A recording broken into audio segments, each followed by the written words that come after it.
Hey, what's going on, guys? And welcome back to another episode of Weeb Seen It Podcast, episode number 47 this week. As always, I'm your host, Cam. And I'm Jimmy.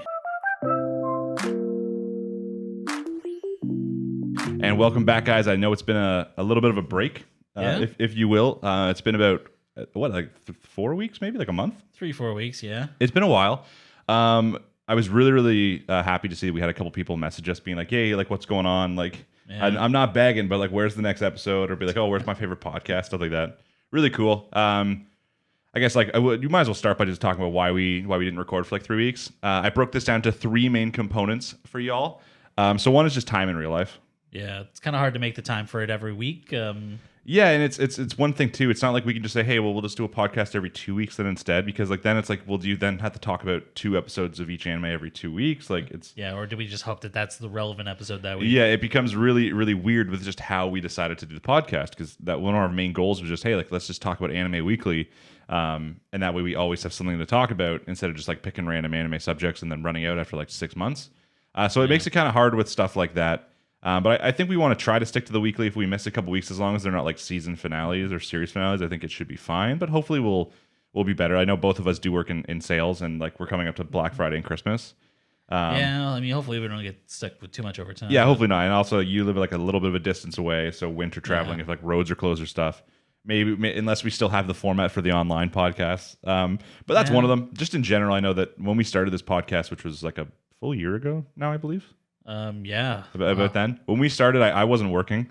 Right, I was off for pretty much a year due to COVID, back injuries, all that kind of stuff. So it was really easy to find the time to do all the editing and all that kind of stuff, the setup and all that stuff after, and even like working on improving. Like, oh, how can I spice up the editing? Like, let me make a new intro. Let me do this.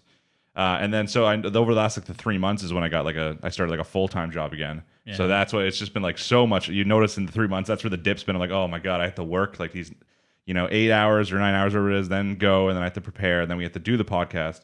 And then by the time we try to really rapidly edit it and upload it so that it's relevant, it's like 2 a.m. I got to work the next morning. I got to try to save all the links onto my phone, so when I get to work, I can go on Reddit to post them all. Like, it just depends. Like, it'd be nice, obviously, if we don't have like one consistent schedule. Like, if we had the same day off each week, I'm sure we would just do it on that day. It'd be easy, but we don't. So we just have to make do with what we have.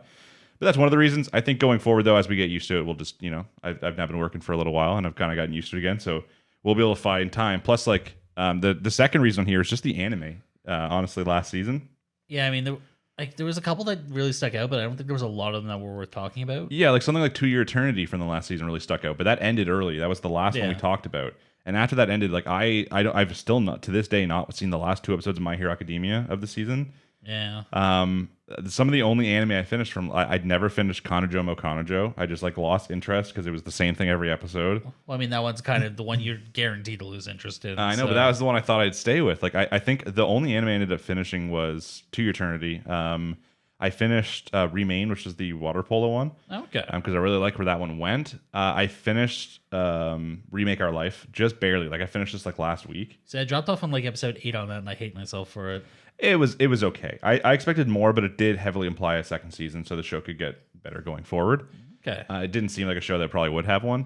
But just in general, like the anime last season compared to some of the other seasons we had, where like we had Kumo Desu, which was not only really fun to watch, but also very big for our channel when it came to viewers and stuff like that. So it was like fun going on and seeing like thousands of views each week, because it's just all these Kumo Desu people writing their theories or correcting us in the comments.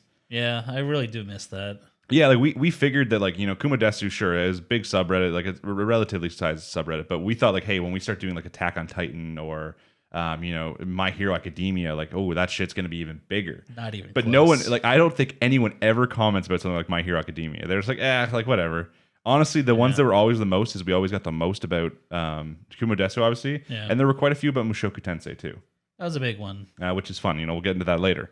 But yeah, just the anime in general, a little bit lower quality. It wasn't even a bad season, but we just came off of some really big seasons. Being able to talk about stuff like Kumo, stuff like Attack on Titan, stuff like ReZero, like new seasons throughout the other seasons. Like, obviously now this season we got a couple big ones, bringing like Mushoku Tensei back, and then next season, well, it's kind of like late this season with Attack on Titan, Demon Slayer. Yeah, both it's kind of a weird time frame. So yeah, at least I think that until December, right now, like for the next like 2 months, we're just gonna be having fun. Like there'll be like probably 2, maybe only like 2 shows we 100% talk about every single week, and then the rest of it will just be like, hey, what are we still watching? because there's a Pretty lot much. of there's a lot of random shows right now, a lot of kind of unknown shows or Yeah, there's a lot of random manga adaptations I didn't expect to come out this season. yeah. So. And I think until December when we're getting finally technically, I mean, Demon Slayer's kind of out now, but I think it's December 5th is when the actual second season starts, and then somewhere in December is also Attack on Titan. So Yeah. that'll be a big month. And then the very third point as to why we have not been recording as much, and this isn't really why we haven't, but I mean, it in the back of your head, it probably changed a little bit, and that's just video performance. As we just mentioned, since the end of Kumo Desu especially, and even after Kumo Desu, right before we had to change to online because of COVID restrictions in our area, our video, I think it was the start of not the last season, it was the season with Nagatoro. Oh yeah. Because it was the first episode where we talked about every single one of the episodes, only a minute of each one, Right. about the first episodes, and that one was our highest video yet, which hit just over 2,000 views or something. And then since then, when we went into online, it dropped down a little bit, and then since then our videos are 1/6 of what they were before. And it's not that really changes that we want to do it. We're not doing it for mad views or some sweet bank or anything like that. But in the back of your head, it's oh, okay, well, do I really want to take 8 hours today of podcast work when it's only going to get 200 views or something this time? It's there in the back of the head. Only thing you guys can really do to solve that, of course, is that if you guys are watching this, just keep watching it. Just enjoy it. I was very happy to see the people message just asking for more of it. So we will be giving you more of it. And yeah, those are pretty much the reasons we're going forward. We're going to try to do it as often as we can. We're trying to go for every single week, ideally. One of the other things I want to talk about real quickly before we get into the actual anime was just upload time. Because as I mentioned earlier, one of the big struggles for us is that, this isn't, I know, I watch, are there other podcasts you watch? Every now and then. I'm not a huge proponent. Okay, well, as a lot of people know, I'm a big fan of Trash Taste, okay? Yeah. It comes out every single Friday. Not only is that beautiful because I know exactly the day it comes out and I get to look forward to it, Right. but the thing is they record probably 5 or 6 weeks before the episode comes out. Yeah. Right? They have a backlog of multiple episodes that are out before. So sure, sometimes the topics aren't as relevant anymore. You're I can very easily date when this topic was relevant. When they in an episode they talked about the death of the creator of Berserk. 6 weeks after it happened, they're wow, this is fresh. I'm it's not so much fresh anymore, but it's really nice because they have a backlog for when they go away or when they can't do things. Because they're just talking shit, right? They're just going on there chatting about stuff. It's just their lives and stuff. But for us, it has to be extremely relevant because if we talk about, an episode of Mushoku Tensei on a Sunday, that episode airs on a Friday, and then our episode doesn't come out till next Friday, you're then watching us talk about Mushoku Tensei episode 13 when episode 14 is already out. It's been a whole week since then. You've probably lost interest in that episode. You want to talk about a new one, and then it also starts a cycle where we're a week late on each thing. So it's very complicated for upload time. I'm just curious as to what you guys think. Do you guys care, that much if it comes out within a day or two? Because obviously, sometimes we focus on the biggest anime in our season. Yeah, we've changed our actual recording date based on things like Attack on Titan's date and all that. So I think last season was My Hero. So yeah, it was last season was a lot of things came out the Saturday. True. But yeah, it's the same. It's always typically it's kind of like that. One of the seasons. Remember the Friday in the season with Jujutsu Kaisen? Oh my god, yes. There was I think 7 out of the 8 series we talked about came out on a Friday, so it was crazy. But then the annoying part was that ReZero came out on a Wednesday. So it's okay, if we upload the episode to really try to get with all these Friday anime by a Saturday or Sunday, all of a sudden then it's been a whole week since, or it's been half a week since the ReZero episode came out. And then, people only have a day or two to watch our podcast until it's no longer relevant. So it's always been on our mind. We always try to pick our recording date and stuff based off it. I'm just curious in general as to what you guys think about how important that is. Are you oh, I don't really care. I'll watch your podcast 2 weeks late and just see you guys talk about the anime still, even if there's new episodes out? Or you're no, we need this fast. I need to know your opinions before the new one comes out. Not that you should want to. But yeah, it's just a curiosity thing. Just write that down in the comments below if you're watching the intro A, and then if you have any thoughts on that, because I'm just kind of curious. Really, the only other thing I have to say before we get into the episode, of course, is that if you're watching this, please do subscribe. I know that every YouTuber in the world always will come up with a little thing being did you know that 99 of you are not subscribed who are watching this? I have no idea what that number is. I assume it's high because, the comments are always the best part, as we mentioned. Oh, yeah. And the fact that we get consistent comments on each video is the most important part anyways. Oh, God, yeah. But one of the big things for us is that we want the community tab so desperately. Yeah, I feel we're really we're getting there, but yeah, we're over the halfway mark there. But there's multiple things, right? So I think it would be really fun just for community posts in general to ask questions, to talk about when new series are coming out, when new announcements are out about a manga becoming an anime or a new manga coming out or anything like that. Just little announcements we don't want to have to remember to put in a video to bog down the time. Also, stuff like we mentioned before, we always like doing votes at the beginning of seasons, just like which anime should be watched. Yeah. Or even just like any season, we could always have like one fan anime, even if we have no interest in what it is. If people vote for like one like random fan anime they want to watch, it'd just be cool to have. So for that, we need to get to 1,000 subs. So I'm asking you guys basically, if you're not subscribe. You have friends who have YouTube, who have an account. Get them to subscribe. They don't have to watch. Just do anything you can. Put it on a Discord. Put it on a Reddit. Yeah. We always upload most of our separate episode pieces to like a Reddit. Half the time we get like kicked off it, but I mean, I think we're over half at this point. yeah, I mean, it's about the hustle. You just gotta do what you gotta do. I accept that. People, there's also like sometimes we get like angry messages on there too. One of the big ones, and one of the other things I have in here is that I want to try to work on just some of the extra side stuff, like maybe eventually come with a new intro. I want to start having like a new thumbnail style, because one of the things I get every single time on Reddit is there's always one guy who comes on there being like, scumbag, discount, trash taste, and I'm like, listen. I've used the thumbnail before Trash Taste that I had a different podcast before that was very similar style. And I was like, even if I do obviously try to make it look a little bit more like Trash Taste, that's what a thumbnail's for. I need to somehow trick you guys into watching this video.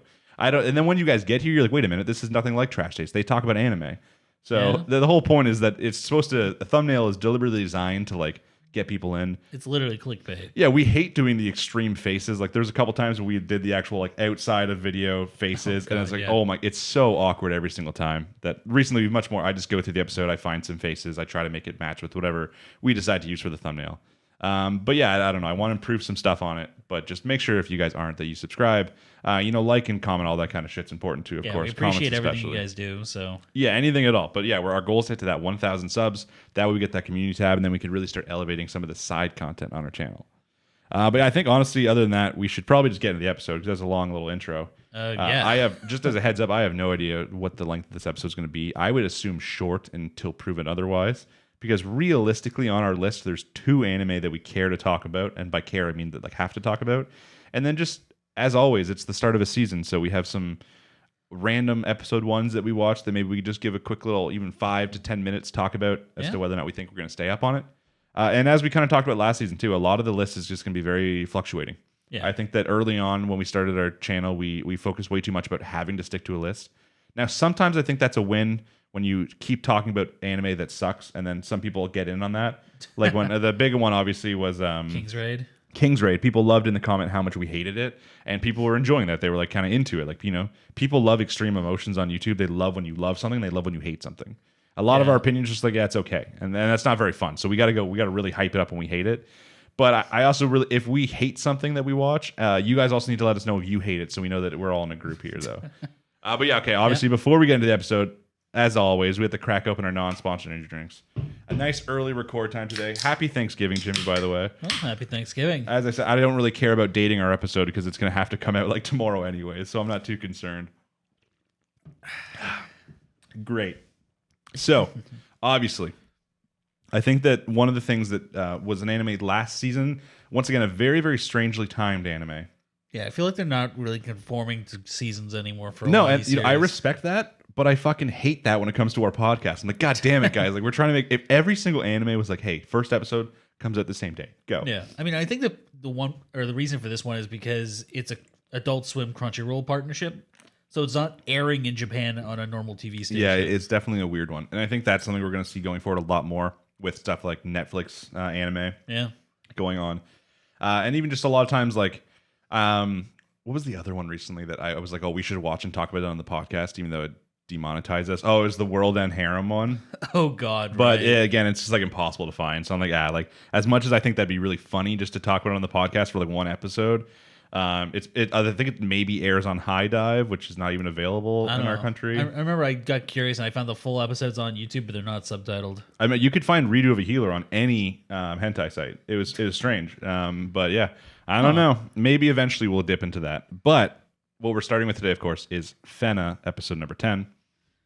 Curtain rises on the climax. So Fena the Pirate Princess. It started a couple weeks into last season. I think that this is episode 10. I think that it's either going to be an 11 or possibly a 12 episode show. Yeah, I don't think they can push the current arc past that unless they're going for 24 and they've got some whole other arc going. Yeah, unless they literally I think there was maybe a hint that something could swap in the episode. Mainly with the one little guy with the weird bob cut. Bob. Oh, that guy. Yeah, I think he plays a role. Like, I think he's more important than he lets on. Yeah, he's acting like a guide almost because he's talking about shit as it's happening, and he has no reason to know about it. The episode started with him narrating something, like him being like, "Oh, it's like we're at the finale." Like he's like, "Oh, this is it," and I'm like, "Man, what are you?" Is this just like him talking about like there, but like him and his boss are finally going to go there. But then later in the episode 2, you see him talking to her and her remembering it in like an important part of what she's doing. Yeah. So you're like, okay, there's something a little sus going on here. Yeah, and even at one point he like flips over a timer and he's like, I don't even remember, what will you choose? Yeah, so there's something with him. I don't know. I think that it'll probably be maybe at most 12 episode. It seems like it's probably going to be a one series show too. But once again, we have no like information on that. We're just judging off what we've seen. And what we've seen currently definitely makes it look like a one season show. Like it's just going to be a finished series when it ends. Yeah, I mean, if this was traditional anime, if they were going for a longer series, they wouldn't already be at the MacGuffin. Yeah, exactly. It's just too early for that. So I think we didn't talk about the last episode. I think maybe 2 episodes. Yeah, we missed the last 2 episodes. Not that much happened, guys. Don't worry about it. It was really just a big. There was a lot of internal struggle with their team. You know, obviously the Yukimaru now is just he's always been obsessed, but he's more obsessed than ever. You know, he got super shot in the one episode, and then a lot of it is Shitan, I believe, is the guy's name, the archer. Yeah. He was told by their leader that, you know, both Fena's mom and Fena are witches. And then if she tries to use any of her witch power just to kill her, I'm like, okay. Which sounds a little counterintuitive considering they need her to get what they're after. Yeah, it definitely makes that guy look a little bit more evil for sure. Either way, Shitan's like, you know, he's getting mad. It's a big like internal conflict going on. Everyone's like, hey, stop being so mean to Fena. And he's just like, y'all are all under her spell kind of thing, especially Yukimaru, because he's got a little bit of an obsession with Yukimaru. Yeah. I don't know. I don't want to dive too deeply into that. But he's got a little bit of an obsession with him. But by the end of the 2 episodes, he comes around anyway. He's like, yeah, you know, fine, whatever. We'll explore. We'll go. Yeah, he's just like, yeah, sure, I'll fall under the spell. One of the only things that makes me think it's possible for a future season is that the heavy like implication here is that like when Shitan's brother comes from them, they're fucked. Like he has like god tier. Yeah. And like we see him at some point, I think he's like he's getting ready to set it or something like that. And like I feel like he's not going to make it to this Eden part. Like this. Well, he has no way of knowing where they're going unless someone's informing him. Yeah. So I think that he has no real way, and I don't know if he's going to make it in for this part, but that seems like a weird thing to hint but then never use. It might just be to kind of drive them away from their homeland, right? So maybe. I think with all the areas in the show, like with the obviously it's real world based, so they go all over the place. They went to like Germany in the one section. I guess most of the other ones are like Spanish Isles. I have no idea, but or the Caribbean somewhere. Yeah, there was the Caribbean. I do think they hit on the Spanish Isles. Mm-hmm. They talked about Hungary in this one. I don't think they actually went there. I don't know where their current coordinates are, like around, but I think they're not far north of the equator, so we're talking subtropical. Mm-hmm. So yeah, it's real world based. So I think that there's still a lot of fun areas they can go to. Like if the show did continue, it's more about like, honestly, the plot is still pretty secret considering how far we're in. All we know is that like the whole thing is Fena was sent with these guys to find Eden, basically using this crystal. And it's each of them, they take the crystal, they find a clue on it, or they go to this place, and they get a clue to go to this place. Yeah. Until now, eventually something like internally embedded in Fena kicks in, and in the last couple spots she gets captured, but eventually they get there. And in this episode they finally get to this island that appears out of the water, and then it's basically just them following Fena as her intuition kicks in and basically leads them which way to go, until they get to one final very big room basically where there's tons of gold and everyone's distracted. Yeah, I mean, the one girl's just sitting there, it's like, wait, this is from this kingdom, this is from this kingdom, and the guy's like, this is from Asia. Yeah, it's like a massive treasure that comes from different areas all through different times. I don't know how it's gathered, but... Yeah, I mean, the lost books from Alexandria. Yeah, so the last we see of most of the characters, they're all just kind of looking through all of it. They're obsessed. A lot of people, I think the whole point is that they'd stop there. If they did somehow discover this island, I think they'd be like, oh, this is... I found it. Because they also earlier called it El Dorado, which is like the city of gold. Yeah. So I think that a lot of people would be stopped there. The only ones I say that have a slightly different path were Shitan, who found a Yasuke tomb by the looks of it. Yeah.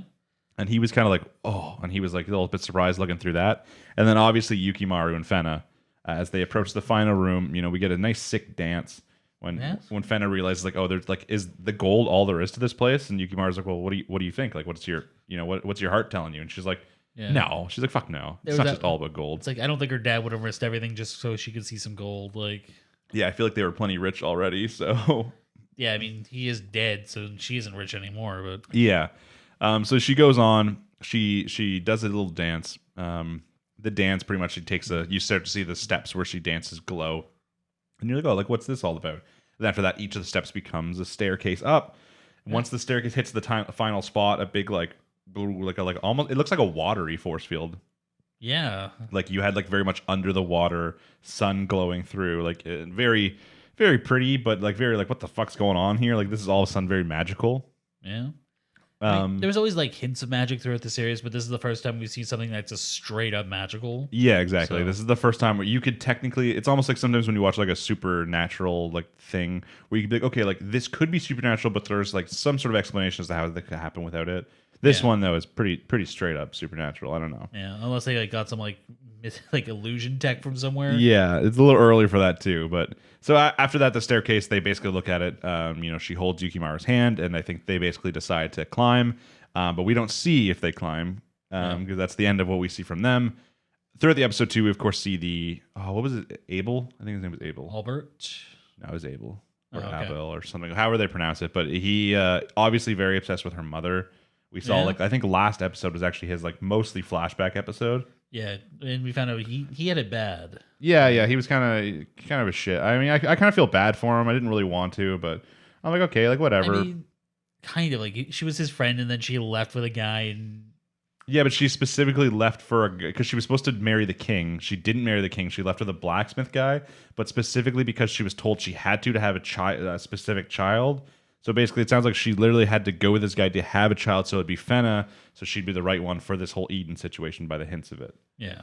So it's but like I mean, other than just like the plot of we know that they're looking for Eden, we do not know what the fuck is going on after this. Like we don't know why they're looking for Eden, like what's in Eden, like what's going on. There's still the whole Jeanne d'Arc thing. Yeah. Like I don't know. It's a lot of like I'm still pretty lost, but I guess the whole point is that it's supposed to just when it gets there we'll be like, oh okay. That's Yeah. the Now, plot. was her mother Joan of Arc, or was it? I don't think so. I think that her mother was specifically like married this guy or like ran off this guy to have a child. I think that maybe if I had to guess, maybe the whole point is that she had to have this specific child, this man to make like the reincarnation of. Yeah, and they said that she had to have a child with a king. Mm-hmm. So did she run off with the king?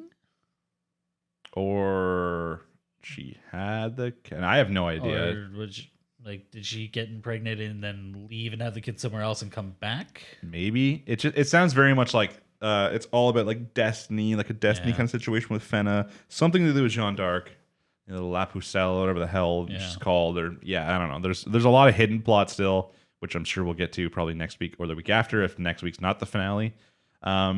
And then like I just wanted like all the other characters at that point. I was like, wait, why don't you guys go back, grab the other characters and bring them up with you? Because like they're just gonna be like so lost when they walk in that room. Yeah, like imagine the staircase goes down. They're just gonna walk in. It's like, huh, wonder where they went. Who fucking knows? And as I said, I really want to see what goes on with Chitan's brother, because if that's just like I don't know, if that's just what's it's called, what's the gun they show you and stuff, and then it's like like a part of the rules is that gun has to be used. What the fuck's it called? The gun? Yeah, it's like one of those theories or laws. It's like in a movie, if they show you a gun at some point, that gun has to go off in the movie. Okay. I can't remember the actual term for it. I couldn't tell you offhand. Well, there's a term for it, and that is the brother right now because they've showed him. He's supposed to be like the absolute best, like not even like Yukimaru could take him. So I don't know. I'm excited for that because I feel like right now the whole thing is this season. If this was a multi-season show, this season finale is Abel. And by villain, really, he at this point he just also wants to die. Like, yeah, I mean that's kind of implying going to Eden's equivalent to dying. I think that's at least what he thinks it is, but he thinks that maybe it's different kind of death where he'll get to see her again. Sure, like Helena, whatever her name was. You get to go specifically to her afterlife. And I don't know. He's just down to die though for sure. I mean, yeah, like the last thing we see from him is them like storming the beach, basically. So I think he's like the villain of this season. I think if they somehow do drag the plot on to go longer though, then I think we're gonna get more of Chitan's brother, also and the leader of like the goblins, that guy. Because him like suggesting that they should just kill Fena, she does some weird magic shit, kind of evil. Yeah, I mean, I'm sure as long as he gets his sword, he doesn't care. But yeah, I assume that is probably what is where Chitan is going to. Oh, almost certainly. I mean, I don't know. I feel like there might be more to his whole little story. That's why I think maybe they could pull this out to a season 2. And do more with it. It would then really get rid of the whole like It would get rid of like Fena's destiny importance to the series, maybe. But unless it's one of those things like this isn't actually Eden. This is where Eden is. Go there. Yeah, it's like it just gives you like an extra step to the clue. It's like, oh, good, you made it all the way to this really random spot. Okay, now here's like a new crystal. Now go find Eden. You found Eden 1. Now go find Eden 2. Yeah, this is beta Eden, actually. But it was a very entertaining episode. I think that's been really good so far. The characters are a lot of fun. I think that's one of the main points. I guess that's... I was going to kind of compare it to like a One Piece in a sense, but it obviously does not have the length to give characters full arcs. Yeah, I mean, we got to see a little bit more from like Tobimaro from this episode. And Just in general, though, you get like... you just get a bunch of like... You really like the cast. I don't know, especially like the twins... always really fun.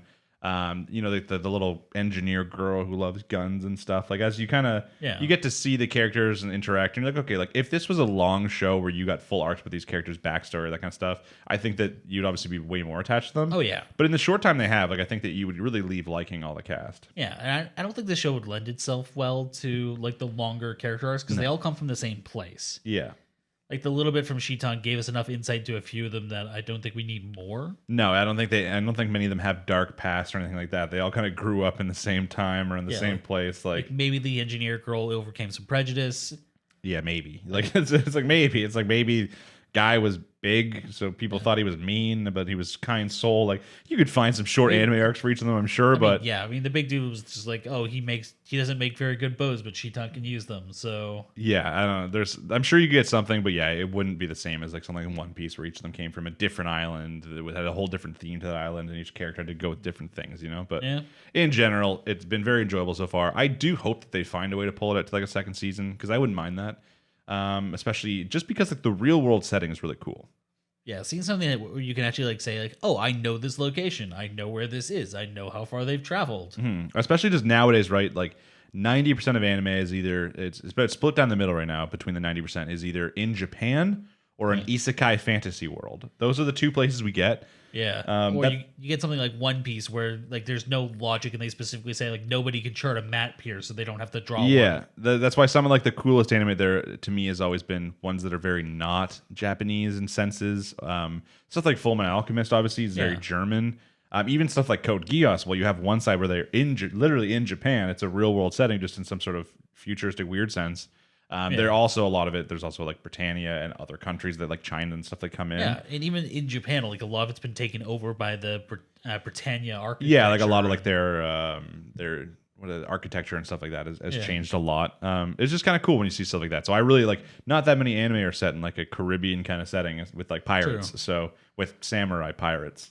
So that's kind of where things kind of blend together, but yeah, I don't know. It's just interesting, like a setting. So like that'd be cool just to see more of it. So if it can manage to pull out a second season, I'd be down to watch it.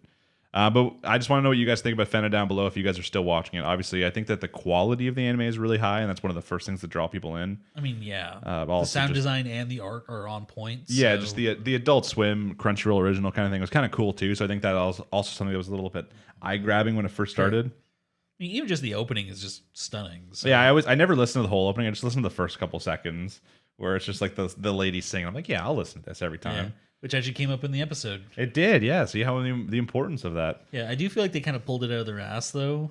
Yeah, a little bit. Because they never mentioned the song or her dancing before. Then no, they did mention her dancing before.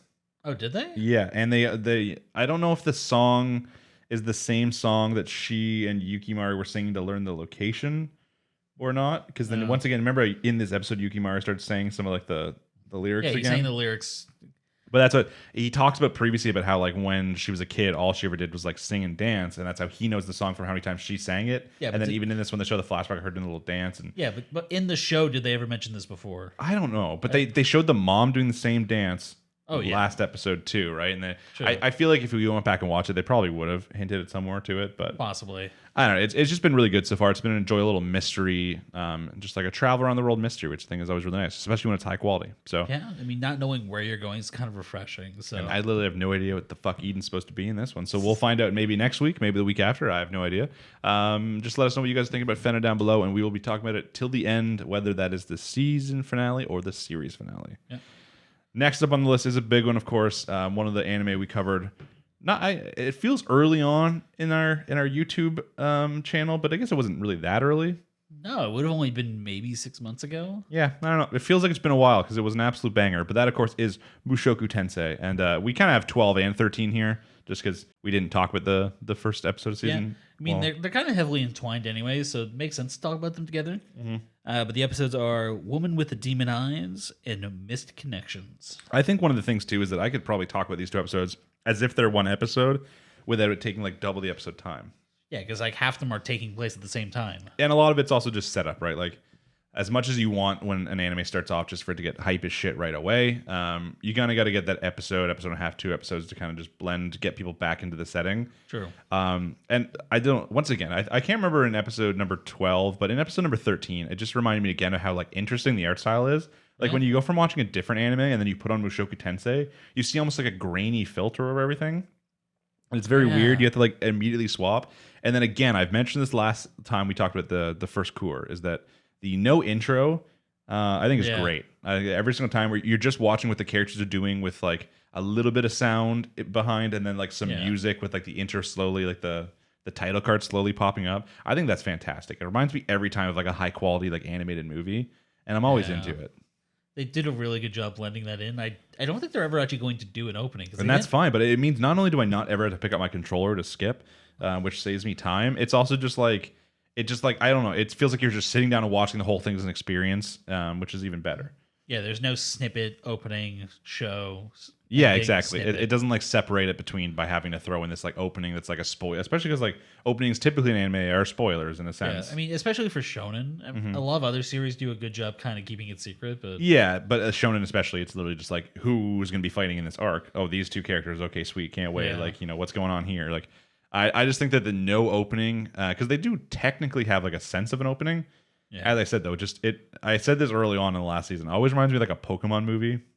Yeah, where they're just kind of fading in with the song playing in the background. Yeah, because every time in a Pokemon movie, unlike in the show where it stops to do the intro, you hear the intro song and it starts playing, but it's like while Ash is battling a random stranger in this place. It's like setting up the story of what's happening during the intro, and it just like pulls the whole thing together instead of being like, oh, I'm watching the show. Oh, now I'm watching the intro. Now I'm watching the show again. Yeah. It just really blends them in, and that's just like the first start, and it always starts me up hyped for it. But obviously last season when we left off, they got to this town right on like the water, but this season, and then I think the very last shot from last season, we see like Roxy and her little crew of like old Paul's companions, and they're arriving, like they're on a boat arriving at the city. Yeah, it kind of showed because it kind of skipped over their journey, right? So just said fuck it to the journey. We saw like, I think at some point last season we saw the whole like Paul puts out like the message thing. Because saw them pick it up on a message board. Because I think one thing I even forgot just from Cour 1 to Cour 2, because it's been a couple months, is that it's not just Rudy that's missing. When they mentioned that in this episode, I was like, oh fuck, right, it's like all his wife's missing, his children are missing, his second wife / maid is missing. I was like everybody's missing, so he put out this notice, and then I think one of the things they mentioned in this episode that they also mentioned last season was like, okay, like, you know, like Rudy can take care of himself. Like, I think that he'll be okay. Like, we should find them, like, make them our priority. But obviously, while they're in this town, a lot of it, the fun of the last 2 episodes is just like how close they are to Rudy. And then the only thing that kind of pisses me off is that I feel like at some point, I feel like he would have known. I mean, they're talking about Roxy like she has a reputation here. Well, not only that, but they're also talking, they specifically mention a party that sounds kind of sus, right? There's like a young mage in it. She even's like, I wonder if this could have anything to do with like Rudy. And then there's someone in there with the name Eris. I feel like there would be some connection there. I mean, I think the problem is that they're not looking for Eris. No, but I even think like Paul, in some sense, would have known that Rudy was there training Eris. He was even with Eris when they disappeared. He didn't give a shit about Eris. He just put out that Rudy's missing. I know, but I feel like if he would have been like, hey, he was last seen, he was, you know, tutoring like, you know, Eris, like his however the hell Paul's related to Eris, second, third niece, something. I don't know how the fuck it's it like works. Cousin's kid or something. Yeah, but if there would have been something with that, they would have been like immediately like, oh yeah, like, you know, Rudy was just tutoring someone named Eris. Well, I mean, you have to remember they didn't actually talk to Paul. They just got the notice. Yeah, and the notice itself just said, Rudy, if you're reading this, I know you can take care of yourself. He didn't actually send anyone to look for Rudy. Yeah, I just assumed he'd be okay. I guess. When I saw it, I was like, come on, like someone's got to know that like he was literally last like with Eris tutoring her or something. It was like multiple years he was there. Well, yeah, he was there for what? it was like 3 years with something Eris? along those lines. I was like, someone's got to know. He was writing letters to Roxy about tutoring. You think you mentioned a name? I think he probably would. I don't know. Like it just whenever they heard that, I was like, oh, like they're gonna pick that up. Like they just said Eris. He was tutoring Eris for like 2 years or whatever Plus, the did hell they it was. get the name right? Yeah, they just called her Mad Dog Eris. Oh, okay. I don't know. Maybe she just assumed that like a pseudo royalty's daughter wasn't a mad dog. Maybe That they wouldn't be traveling with his bird, and that he'd be going by his own name, not by. All I'm saying, they're not very good at finding people. I mean, to be fair, the one's entire searching method is go sleep with guys. Have like a fucking orgy, and maybe you get some information out of that orgy. I don't know. I mean, I think the thing is, like, she was getting information, then they're like, "Hey, you want to go have an orgy?" And she's like, "Yeah, sure." Yeah. As far as like Rudy's side goes, when we get there, I think episode 12, the big issue is because they're traveling with a superb, the fee to go across the water is ridiculously high, like to the point where they can't do it. And Rudy is struggling between having to legally find a way to do this because he is concerned with what the hell is Rugerd? Rugerd, yeah. He's concerned with his whole dislike of breaking laws and stuff like that. To how to sneak them across, and then it's a big struggle. And then in the middle of the night at one point, he like wakes up to go sell his really dope staff, and Rugerd stops him. He's like, "Hey, like don't sell your staff." He's like, "Until we get home, you can break some laws." He's like, "I'll allow it." He's like, "It's okay." Yeah. I mean, to be fair, it kind of works out for his side of things, anyways. It does, yeah. And that's kind of like that. That's what'll get us into the plot of this episode. But of course, before that, though, the main takeaway from episode number 1, of course, is Rudy's demon eye. Yeah, God shows up and says like, "Hey, last time I gave you some information, it didn't work out very well." Now, to be fair, I don't know if that's what he was trying to tell him. To be fair, he just thought he would turn him in and bond with Rugerd over it. I don't even know, because like the god, yeah, but the god this time is like, "Hey, like I got some information. Like last time, sure, the information was a little bit mixed up.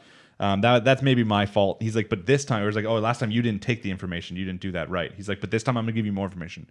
Go down like this alley after getting food." But if you notice, 2 seconds after that, Roxy's in that alley. I think that he was supposed to run into Roxy, and he wasn't supposed to stop to help the demon. Well, the thing is, he helped the demon after Roxy. He would have hit Roxy. I feel like I was specifically watching it being like, oh, like I wonder what this is about. And I thought that like after that, there was he could have, if he didn't stop, he could have run into Roxy.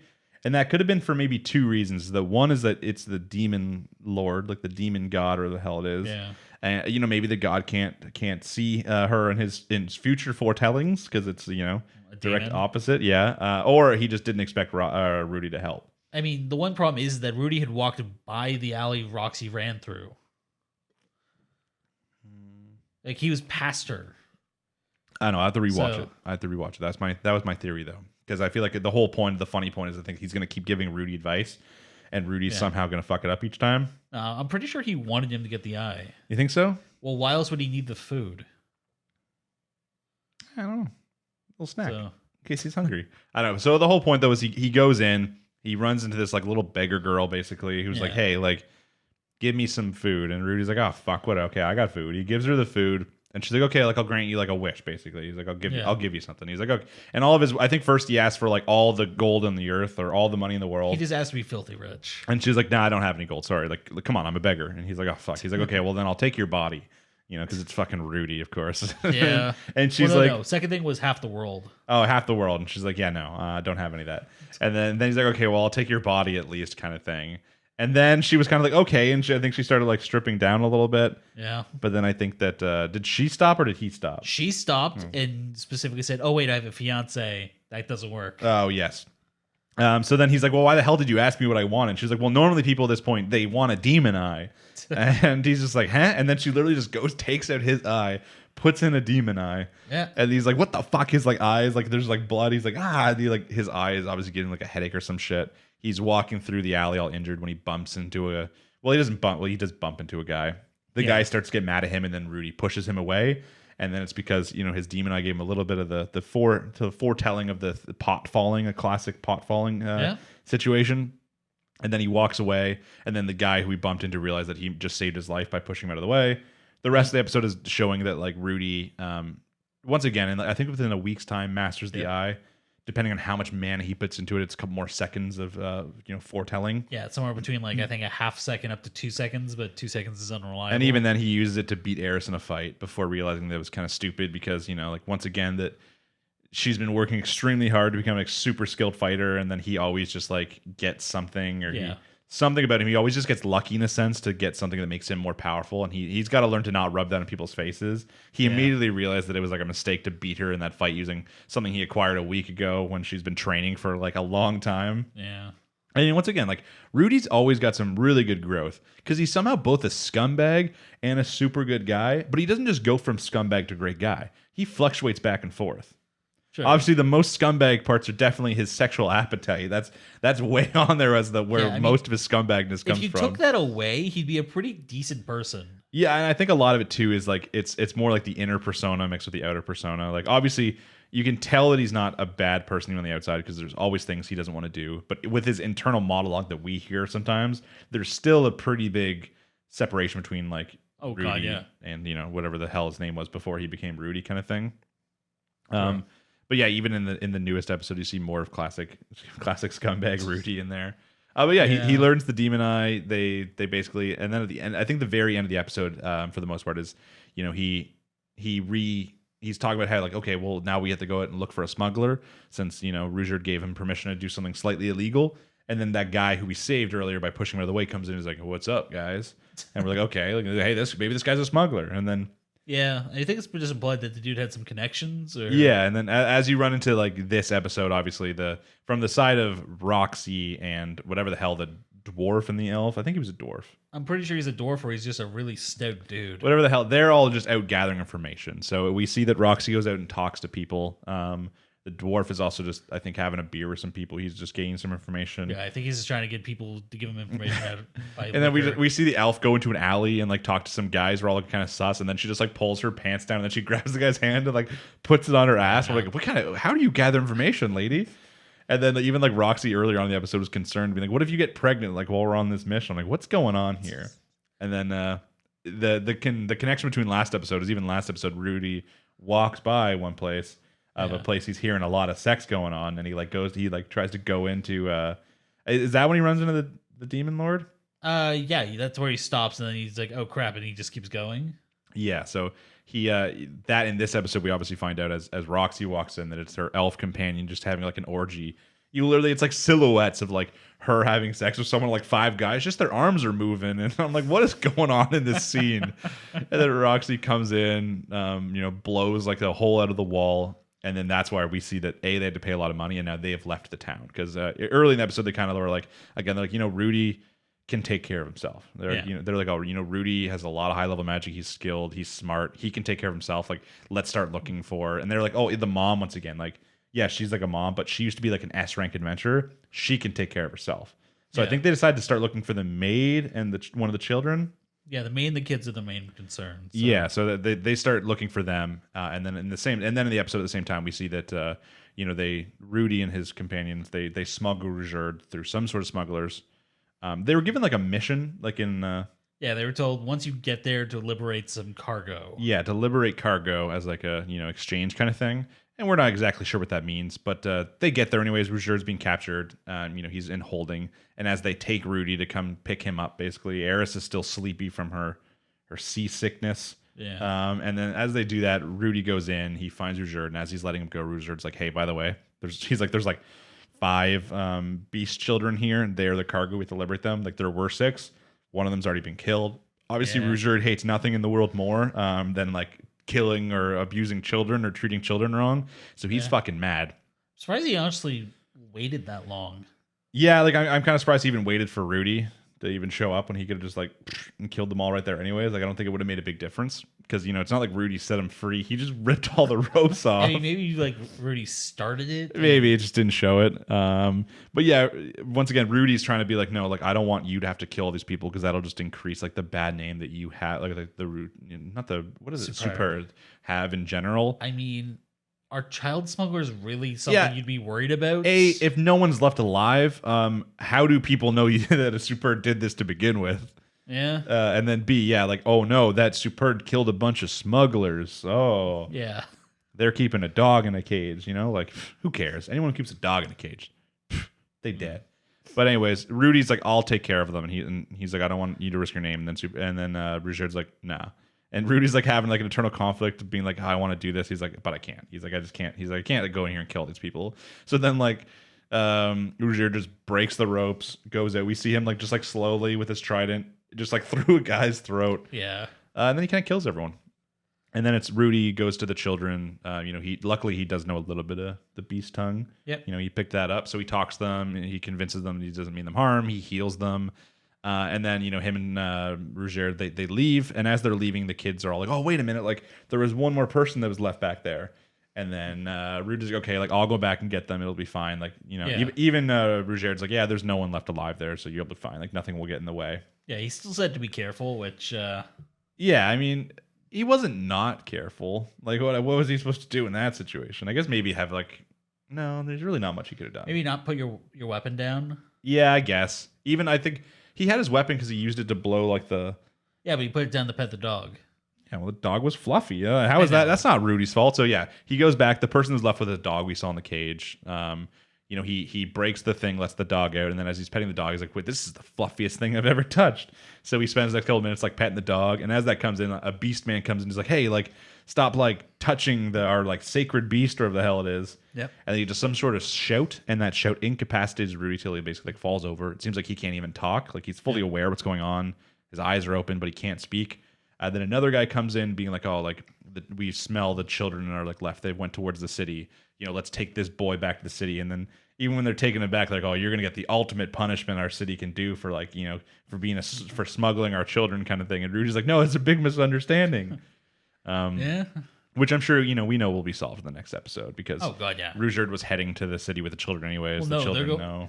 He's going to the city. They're going back to their village. No, but I feel like they're gonna go to the children anyways. They're gonna follow the scent to the children. I think the one guy's going towards the children. The other guy's bringing him back for punishment. So it's a race against time, I guess. Yeah. My question is, did he bring the staff or did he just leave it there? I assume they brought it.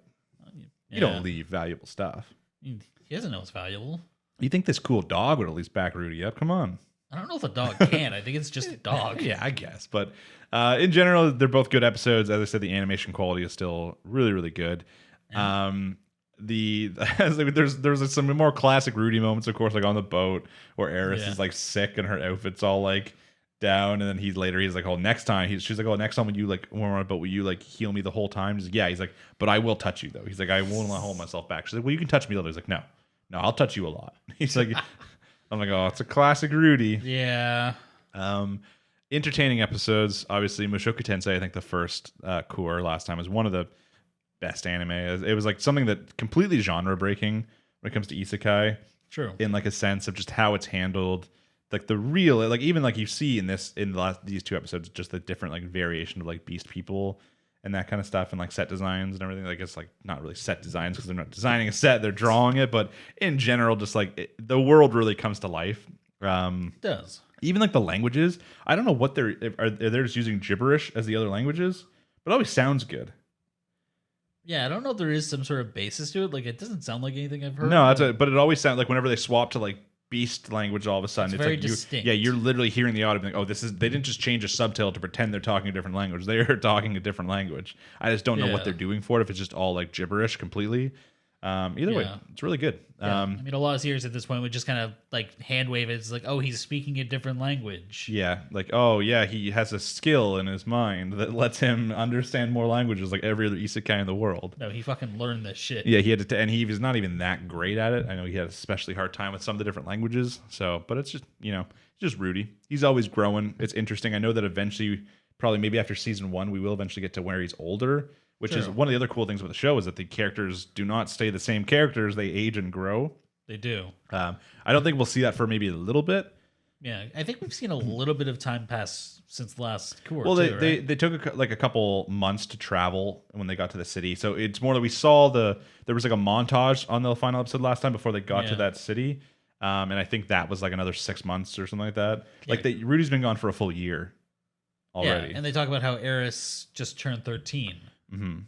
Which the last thing that happened, wasn't it like right after her last birthday? Yeah, it's been at least one. It's been, they mentioned it's been a year since they went missing, so they've been gone for a year. I think it was like 6 months of them, like, you know, meeting Ruijerd, going to the, you know, Eris's hometown kind of stuff, and then it was like 6 months of travel to get to this city. But we don't know how long the boat ride was until the Beast Tribe city. I'm assuming not that long, seeing as like Ruijerd was just like bagged the head the whole time. But yeah.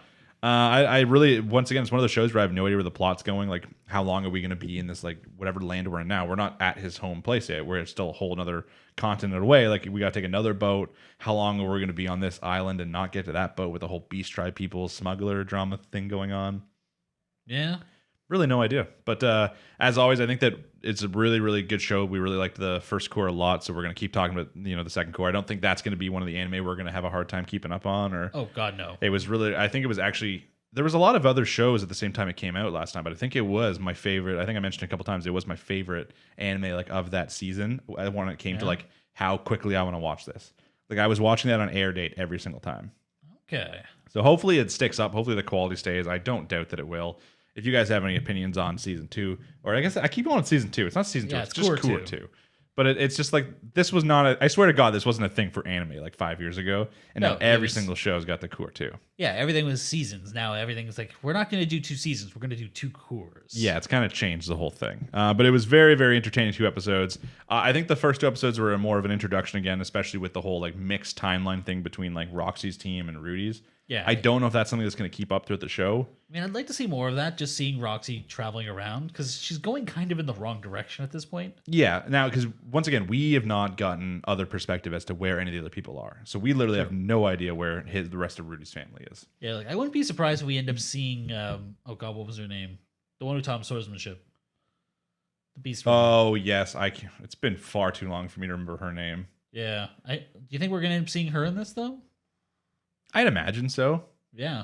Well, I mean, beast tribes, right? So yeah. I guess maybe she comes back. I feel like she's too powerful, though. She's too OP. We can't have that many OP people on Rudy's team. It's going to take away some of the drama. I don't know. I feel like Jared's pretty OP already. It is also possible that she also, maybe she meets up with Roxy and them, and she also goes to help try to find some of the... True. Or maybe she's already out trying to find people, or she's most likely trying to find Eris. I mean, yeah, she was the one she was supposed to be protecting, so... Yeah, but I mean, it's very possible we see her in a different sense with maybe some of other Rudy's family members that are missing. I'm wondering if we're going to see more, instead of just like each episode, if we're going to have a little bit of each perspective, or if different episodes are going to be like, oh, this episode's more about Roxy episode. Yeah.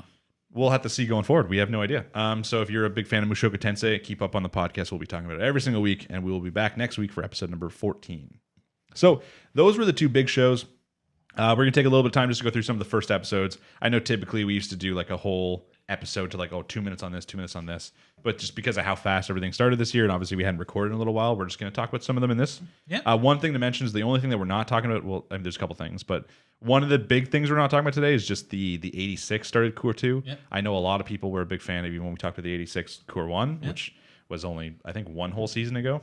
Yeah, it's only been 1 season. It was the same time as Mushoku. Yeah, we will be talking about the 86. I just literally haven't seen it yet. I kind of forgot it was a thing until like I think this morning, and I'm like, oh fuck, right, there's 2 episodes of the 86 out. See, I'm an idiot, and I thought I was caught up on it, then I realized I actually skipped the first episode of the season. Yeah, you skipped episode 12 and watched episode 13, and you're just like, ooh, interesting take where they don't tell you what happened in this part. So you're supposed to kind of, that's imagination. They're maybe going to bring us back to that later. All my theories are out the window. I have to go watch that. So yeah, so by next week, I think we should be back to talk about the 86. So look forward to that. I think the first one we're going to talk about today, briefly, is just Platinum End, which is, of course, it is done by the same people. Death Note, I think same writer and same illustrator, the classic duo.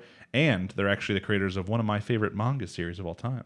Bakuman, because it's a manga series about writing manga series. You know, you wouldn't think it'd be good, but it's actually pretty damn good. Yeah, I don't know. It's so like there's so many layers to that, because in that manga that has so much, it has more words than like any other manga. Like you're not just like bam, pow as like a full screens. It's like each one has like, it's like a fucking, you're actually reading a book when you're reading it. I remember like it used to take me maybe 20 minutes to read a whole like Black Cat volume. It used to take me like an hour to read a whole like one of them. And in that manga, at some point though, they're talking about how their manga that they're writing has too many like words, too many characters, and they're getting kind of in trouble for it. And like that's not the normal style in shonen, so they have to kind of fix it. And I'm like, what? What am I? I'm reading a manga about how they're making a manga with too many words, and this manga that has too many words. And it's just it was really fun. If you were interested at all in like the anime, because at some point they go through like people like making anime series out of manga, Shonen Jump, all that kind of stuff. Crazy amount of information, and like the characters are literally based on that. They have one writer, one illustrator, so very, very cool. But they're back at it again doing Platinum End. Yeah, and I'm actually really glad you brought up Bakuman, because I feel like Platinum End is the series they ended making at the end of Bakuman. Oh, like the one where people wanted them to keep going. Okay, so there was this other complicated thing with that where if people know Death Note, they wanted to finish Death Note after after L died. Yeah. But the Shonen Jump said, like, no, it's popular, keep going. Like, hey, it's too good. People love this. Make more.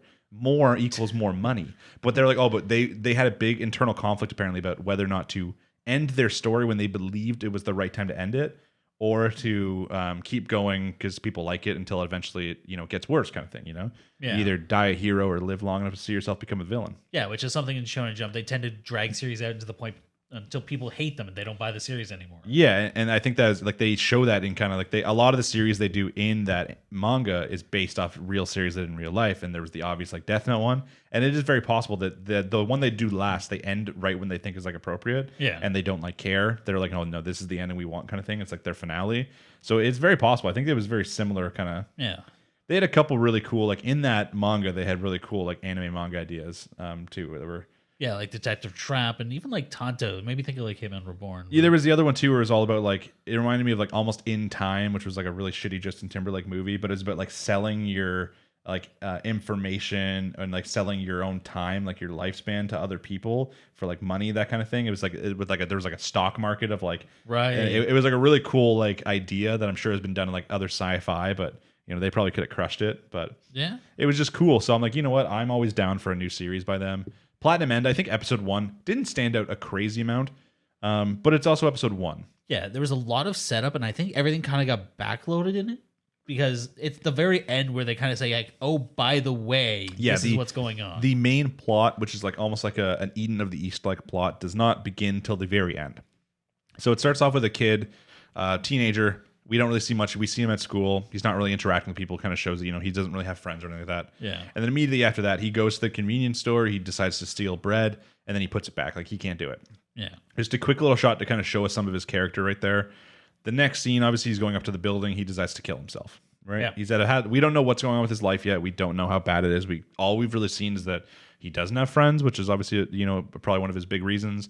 And maybe something to do with the convenience store. Maybe he finds himself weak or something like that. I don't know. It kind of shows that he doesn't really put himself first in a sense. Not that you should really steal to put yourself first, but yeah, but he's very like locked in himself almost. Yeah, so he does in fact jump. He doesn't even consider it for too long, honestly. And normally in shows or movies, you see quite the internal struggle whether or not to do it. But yeah, he just says, "I wanted to be happy," and then off he goes. Yeah, he literally says like, I wish that I could have been happier, but I can't. So he jumps off.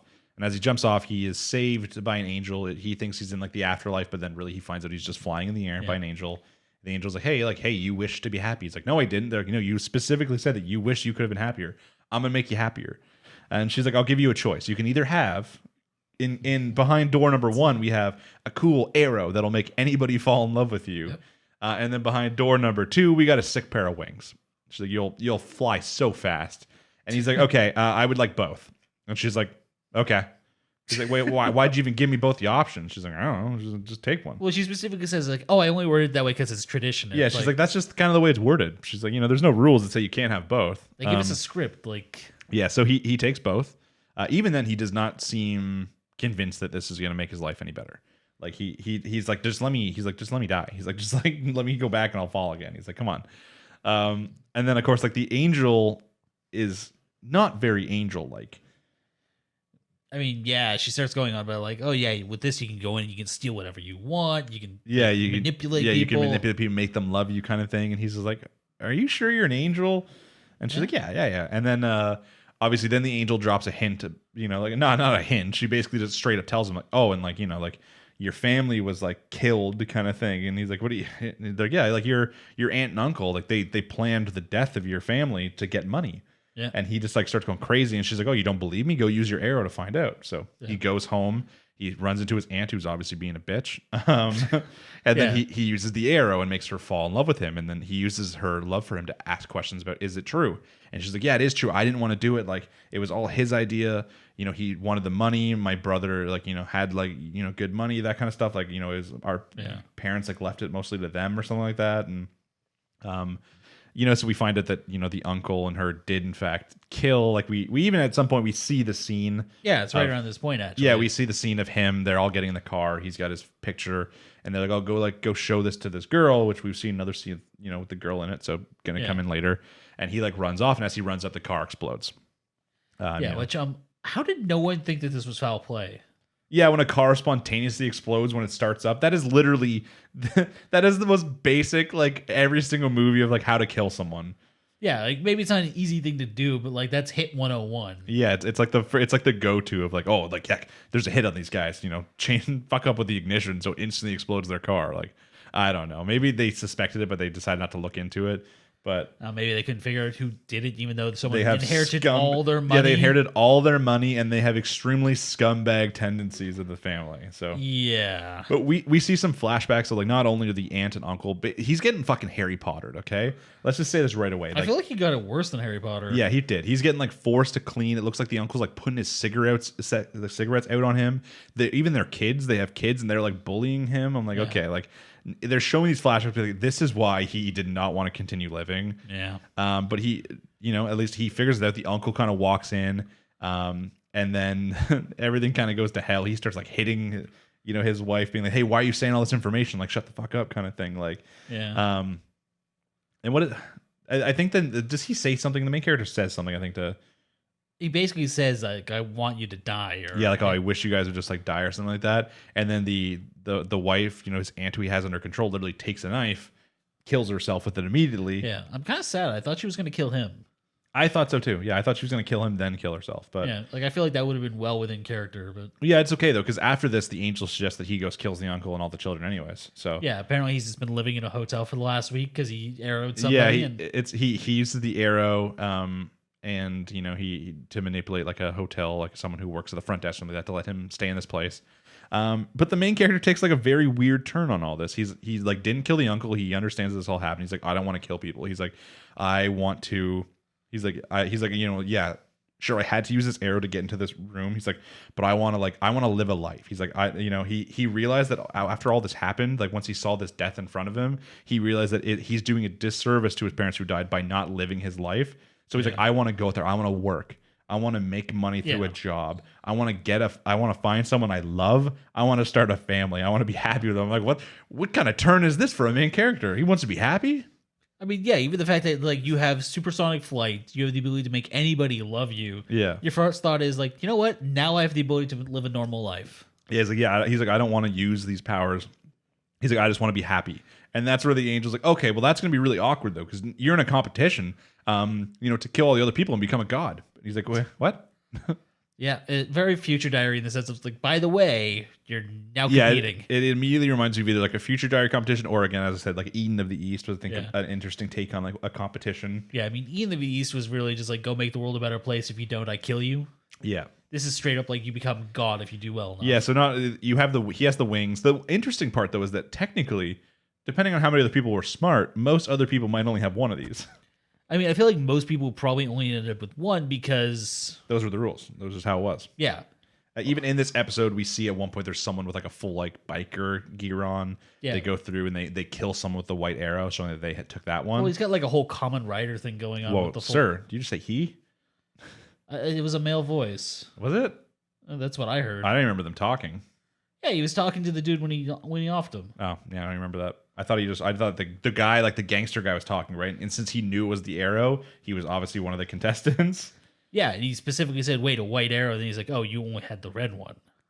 You get to pick what, because I don't know, because yeah, there's the red arrow makes people love you. The white one's insta death, and then obviously the wings. So we don't know if like when you pick the arrow, you only get one or the other. Oh, by the way, the angel looked at him and was like, "By the way, I also gave you the white arrow that insta kills people." Yeah, she's like, "Go use that on your uncle and then his children." Well, no, the red arrow is for the uncle. The white one was for the kids. Okay, yeah, fair enough. they bullied him. Well, I mean, the kids didn't do anything that would warrant suicide. As a Yeah, I atonement, think so- the big thing was it doesn't, even if he just shot someone that he doesn't know with a red arrow and said, hey, now kill yourself because you love me, they wouldn't do it. The point is that they actually have to feel so bad about what they've done to the extent where they will they would want to kill themselves to, repent for what they did, which is why the aunt did it, because she did, I guess, in a sense, feel really bad, or she did enough to warrant that she would feel bad. Now in the that she situation. loved him, she felt really bad about what she did. But yeah, since the kids did not, as far as we know, they didn't know about this whole situation because they were too young, right? Sure, they're being dicks and bullies, but that's probably not enough for them to need to repent by killing themselves. So yeah, and for them, like they saw their parents putting out cigarettes on him, they probably feel like they were being nice by comparison. Yeah, I don't know. So it's a very interesting show so far. The plot really is not told to us till the very end, though, and then we see the scene with like this biker and the gangster, and it is literally just a death competition again to become God, though. So the main character has now made a resolution to be like, hey, I'm going to live my life. He's like, I'm going to become a happy person. I'm going to work for my money. I'm going to use that money to, own a house, to own my own property. I'm going to find a love. I'm going to start a family, and I'm going to love them. And they're like, oh, but like you are in a death competition to become God, though. So I don't know if that's going to get in the way of any of that. So, or if he has the option to say, like, can I just like opt out but keep the superpowers? yeah, I don't think that's an option. I think if he could, he would opt out and not keep the superpowers. But I don't think that that's given to him. I mean, even if he just got rid of like the arrows, like keep the wings for like travel. Yeah, I don't know. It's very interesting so far that we just really got the plot. And if there's anyone that I believe that could handle this plot and make it really good, even if like maybe you didn't love the first episode, maybe like, it's kind of generic or whatever. I have a feeling that going forward, there's going to be some big stuff. I mean, it's hard to call it generic when the first episode involves the main character trying to kill himself. Yeah, I mean, I guess in more like I feel like not a lot of shows, but I feel like there were a lot of shows that had like a character like that. But I think the transition, the episode from wanting to kill himself to just deciding to be happy, to live a happy life. I'm like, what the? I think that is like a big character step. You're like, okay, like this guy is not like other characters. I feel like other characters would either be like kind of like the edgy. Like I thought he was going to be like a light Yagami. Like let's be honest. I thought he was going to go off. I thought he was going to become like the. Like he's not extremely emotional, but he uses the powers he's given to do what he can kind of situation. Yeah. Not like a complete opposite of being like, I just want to be happy. He's like, I don't care. Yeah, it's going to be mostly self-defense for a while. Then, I don't know, maybe he'll get twisted and start screwing things up. But yeah, it's kind of classic. Same thing happened in like Future Diary. Yeah. But we'll have to go ahead and find out. So if you guys are a fan of this episode, let us know down below. It's probably something we're going to talk about. Hopefully this season will be really good. And I think that they've kind of learned their lesson with ending things when they're supposed to end. So this is very possible to be a one. Yeah, I think one that's season become a lot more acceptable as a series. Like you don't have to drag it out like One Piece. Yeah, you don't have. I mean, well, listen, One Piece is great, but not every show could be a One Piece. Not even show. Not every, like a lot of shows these days are having one series, and there's been a couple really good ones. But honestly, I think I'm trying to think of the last one that was really really good. I think a lot of times, like it used to be when a show was a one season show, it was like it knew exactly what it wanted, what it did. Yeah. But I feel like recently now it's almost that a lot of them I haven't been that impressed with. I mean, something like 2 Year Eternity is good, but I guess that is getting another season. Yeah, that's like one of the most recent I can think of is like Decadence or Vivi, possibly. Yeah, both those, like they're very niche. They're very like, this is what we want to do. This is where we're going to go with it. And we're going to end it in a way where you cannot like salvage this. Yeah. I think that obviously I would have said Vivi was a little bit better of an ending. But even I think Vivi at the end got a little bit kind of more messy. And that could have been because maybe they didn't decide they wanted it to be longer. I have no idea. Yeah, I mean, Vivi definitely maybe didn't stick the landing, but it was still good. It was still good, yeah. Like Decadence, I don't think stuck the landing, but it still had some its good ups and downs in it. I mean, so it's still a good show. Decadence is a hard one to say that about because it's the one that took a huge left turn on the second episode too. So. Yeah, I feel like you'll have to rewatch Decadence at some point, and that'll give us the judging. But I'm really hoping whether or not they decide to do a one season show or if it's something that goes on longer, that at least it's high quality. So we'll find out going forward. The next one I have down is what the Far Away Paladin, episode number 1. Yep, and that is the boy from the City of the Dead. So pretty simple. It's a boy. His name's Will. Nice, easy name to remember. And he is raised by 3 undead. You got a mummy, you got a ghost, and you got a skeleton. Yep. Very simple. They're not mean. They're not scary. They're not spooky. They're all nice. He's got like a father figure, a mother figure, a crazy uncle figure. I don't know. Pretty much. And you even in the episode, you see he starts off as probably like 7, 6, 4, maybe 3, 4. Yeah, he's sitting around the 3-year mark. And then at one point you see a flashback to when he was first reincarnated. It is an isekai, throw that out there right away.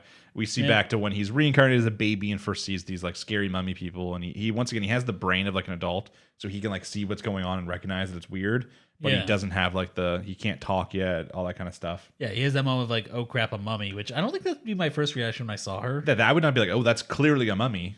Like maybe zombie. Yeah, maybe. Like we can't tell if she's like rotting or anything like that, but and then we even later in the episode, I think we see him get to 8. Yeah, he'd be hovering around like pre-adolescence. Yeah, I think he's like 8 kind of by the end part of where we see him. And a lot of it is literally just like the episode's very relaxing. Like there's really there's no like big drama in the first episode. Really, they talk about how like they show it really early on. There are all these different gods, and they're all gods of very specific things. And then a couple times he has some curiosity, right? He's trying to figure out. He's never seen another human. He was kind of expecting after meeting all these undead when he was first born into this world that like the world was going to be all like dark and weird, but a perfectly nice outside world. These undead people have become like his family. Like they treat him really nice. They train him. So like his like weird creepy uncle guy trains him in magic and like words, which is like the big magic of this place. Yeah, it's very power of words is the main magic source. Yeah, very, very. You have Earthsea. You got Aragon, obviously big Cam favorite, very, very power of words kind of magic. Yeah, they go with a more generic magic language here. Like they very much like Ignis and all that. So. Yeah, exactly. Like it's not just saying the word; it's the intent behind it. It's how much power you put into the word, all that kind of stuff. But a lot of the episode, like there's not tons to talk about in episode 1 because it's just very relaxing. It's just him growing, him training. You see a couple different spots where he's kind of confused, right? He's like, oh, I don't want to pry into their business too much. He's like, but I'm curious. Like, he knows that he's like, where does this bread come from? And they're like, oh, I don't know. So he one day he sneaks in to see, and he runs in and he sees his mother figure basically like being burnt, like praying, and he hops in to try and help her, and his arms get burnt, and he wakes up and he's like, what happened? And she's like, you know what? I think her name's Mater, not her name, but like the Mater is like the god she prays to. She's like, I used to serve her, and then all of them at one point basically betrayed their gods to serve like the undead god or like that. Yeah, and that's like where and now they're kind of left there. And she basically every single day prays, and she gets like bread as like a thank you for praying, but she's like getting burnt each time because it's not her god, she's undead, that kind of thing. But she's basically talking about how like she always wants to pray anyways, and they talk about specifically how they're there because they held on to strong emotions and as a result made a pact with the god of the undead. It's not that they abandoned their gods so much as I guess kind of snubbed them. Yeah, exactly. So like I feel like this is kind of like her like trying to get like redemption, praying to her god, asking for like a forgiveness in a sense, and they're getting nice little bread for Will. So it's kind of a 2-for-1 special. I don't know why they can't just learn how to bake bread. Stupid idiots. Well, I mean, they'd have to get wheat. They'd have to get the ingredients. They got time. They got nothing but time. They have nothing but time. Will doesn't. Yeah, that's true. They can't wait for wheat to grow. It's true. So yeah. Once again, like really, all you're seeing a couple different spots of him training in magic, a couple different spots of him training in like sword play with his like father-like figure. Yeah. Like one of their trying harder fights. So we show kind of that he's using his magic in like a smarter way. I think he uses speed to back up, oil to make the guy slip, and then like a spider web to drop like a net on him. He still ends up losing the fight, obviously, from like experience and not taking the advantage, stuff like that. But it shows he's more like fighting with intelligence. The father figure basically says like, like we'll tell you more stuff. He's like, but you're not ready yet. Probably tell him just like the situation, like the world, why he's born there, where did he come from, like all that kind of stuff. But they say like, hey, you're not ready yet. Yeah, it's like you're 8 years old. Like at that point, they're also talking about the mother figure, like how she's getting the bread and all that as well. Yeah, exactly. So. And that's even like when he burns himself and he wakes up later, and the guy's like, I thought I told you, like I'll explain things when you're ready. He's like, yeah, I'm sorry. He's like, it was my fault. He's like, I was just curious. And it's like they're not even like especially mad at him, because you can't be mad at like an 8-year-old for being curious. That's That's kind of how like brains work when you're children. You're curious about everything. Yeah. So I think that the show has potential. Like the art style is really nice, animation was nice, characters all seem cool. It's a fun little concept of these like nice undead people, and there's mystery, right? There's like obviously it's an isekai. I don't know how much they're really going to lean into the isekai thing. Like I don't think his life in Japan matters that much. Yeah, he talks more about how he kind of wasted it. So I feel like he's they really like they don't show him. It's like a silhouette kind of figure. I think that a lot of it's just like he wasted that life, so in this life he wants to live. Yeah, and that's the main point. I don't think they're going to mention it tons. I think it's more just like, hey, this is like the base, how the plot's set up, almost in a sense like Grimgar, which I love. Yeah, it's like an isekai, but you barely know it. there's like slight hints at it, and like I'm sure if the seasons would have went on later, that would have been kind of important as to why all these like kids woke up here. And like, you know, in like a barn kind of thing. But in the first season, it was like barely mentioned. It was like an afterthought. Yeah, he specifically says, like, my memories at that time are hazy. I just know I wasted that life. Yeah, so in this life, he's going to live the fullest, probably. I think that in the next couple episodes, we're going to see him grow up to more of a main character age, I assume.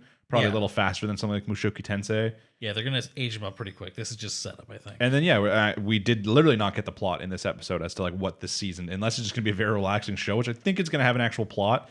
We did not get that yet, so we're going to have to wait to find out. Yeah, in the ending / I'm pretty sure it's going to end up being the opening. Mm-hmm. You do see some other characters, so we are going to see something there. So yeah, I'm sure by the next episode, which will probably come out a couple days, that we'll get like the actual plot of the season going on. So we'll talk about that when it comes out, just out of curiosity, just to see where the show goes. And if you're a fan of the episode, or if you know anything about like, you know, the manga or light novel, anything it's based off of, and you think, hey, this is going to be great, just leave us a comment down below. And that helps us kind of decide if we want to keep watching it. Another one that we watched was the Takt OP or Takt OP or...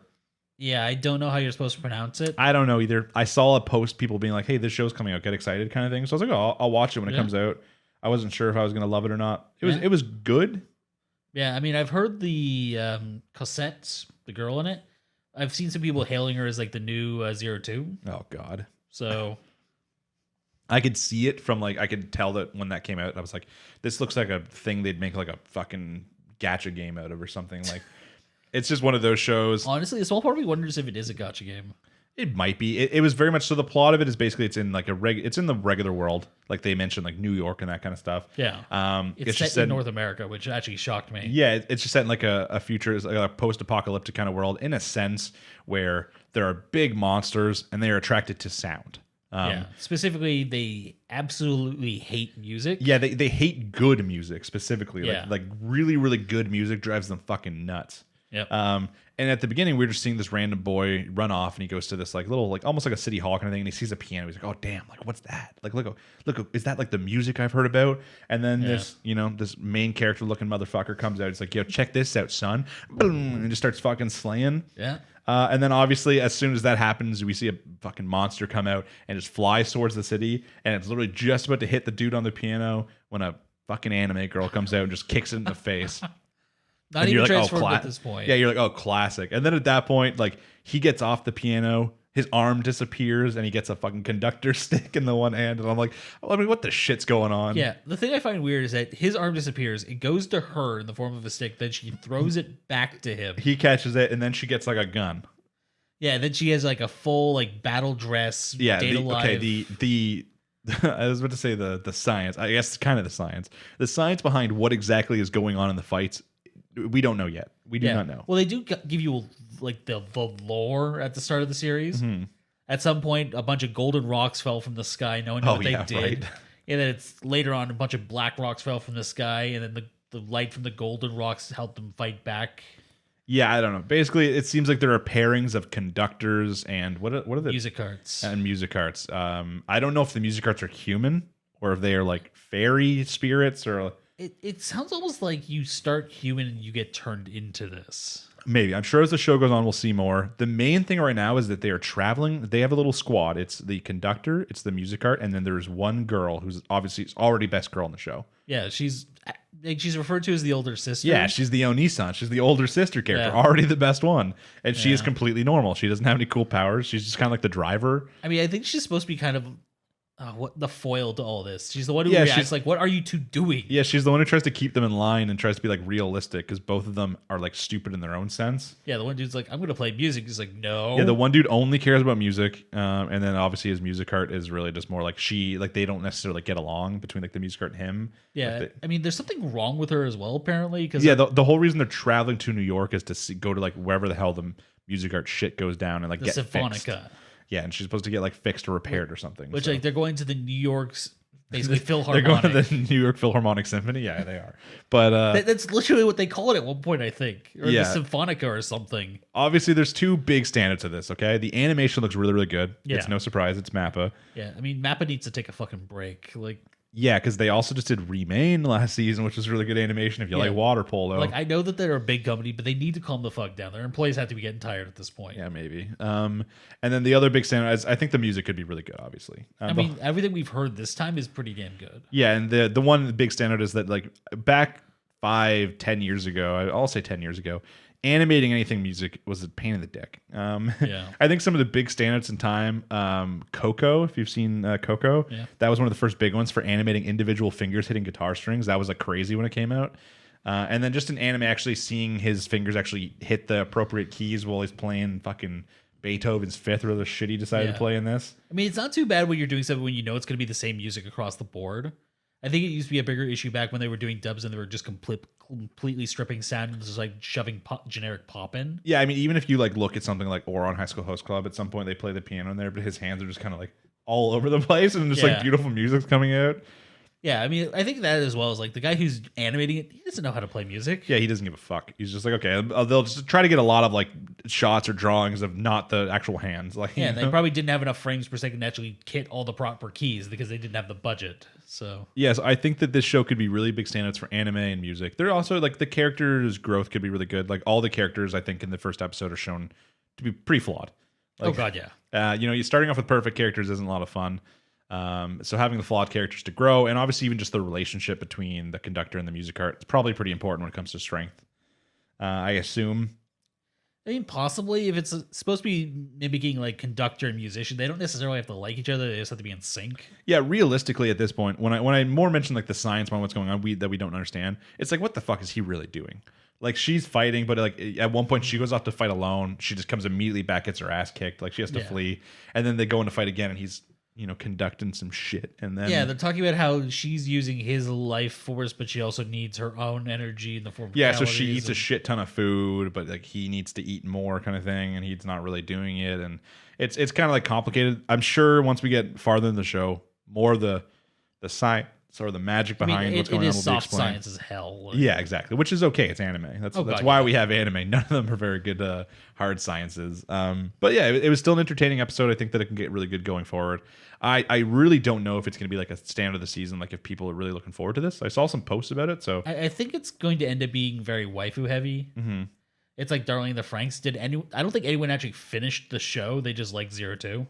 That's probably fair. Yeah, people finished the show. I just don't think they liked the ending. Okay, of the show. I think a lot of people wish they didn't. The takeaway from Darling in the Franxx is probably just people's love for 02. Yeah, that's basically it. So you don't necessarily need to be amazing across the board. You just need to have a character people can latch onto. Yeah, and as long as they have that, she is very 02 in her color too, right? Like the light hair, the red outfit, the eyes even were kind of 02-ish. Yeah, I mean honestly, I got kind of a like Saber feeling.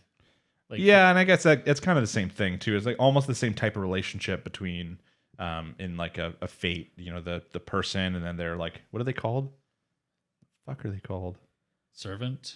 Yeah, servant. Yeah, it's kind of, maybe it's the same relationship as that. Maybe it's like some sort of weird thing. I don't know. We'll really have to find out. They did not give us tons of information in the first episode. It was like, hey, big monsters fight, like music. I mean, I know at the end of the one fight, he like got up and like waved the stick at her. It was like to finish the fight, and then she finished it. So yeah, I don't know.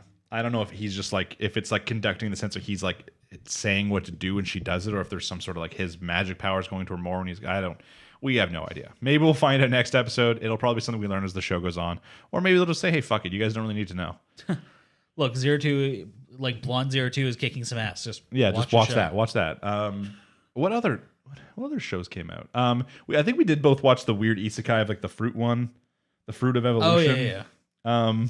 That one was interesting. That was interesting because I'm confused. I don't like the thought of the monkey becoming hot. There is something. It's exactly what happens. There is something fundamentally wrong to me about that. As I can't get into it. I can't be like, oh yeah, that's a hot character when I know that they're a monkey. Yeah. I don't know what we're gonna see in the next episode. I mean, it's the monkey. It's the monkey. I think the question is like the monkey is obviously intelligent, so I think no matter, once again, this is going to become your very generic power fantasy isekai. The main character, I think some of the standouts were the main character was especially a bitch in like the real world, right? Like not only was he bullied, he was specifically mentioned as being very fat and very stinky. Those are like his things, right? He was a fat, smelly one. Everyone else got to go into partners when they entered this new world. It was a big like some god came over the announcement and was like, "Hey, you guys are all going and you're getting isekai'd." Which apparently it was multiple schools as well. Okay. So I guess like every teenager in Japan just got isekai'd. Yeah, I guess, but like I feel like there'll be more characters. Do you think there'd be more characters that would also be kind of losers in that? And maybe there are. Maybe we'll find them. I mean, maybe he's just like the biggest one because like even his stats were apparently all garbage. The only thing I don't like is that he's supposed to be such a loser, but then there's that whole, of course, cast of nice characters that like him or are friends with him, like him or like that, but they were in his class, unfortunately. So they weren't even not in his class. They went to a completely different school.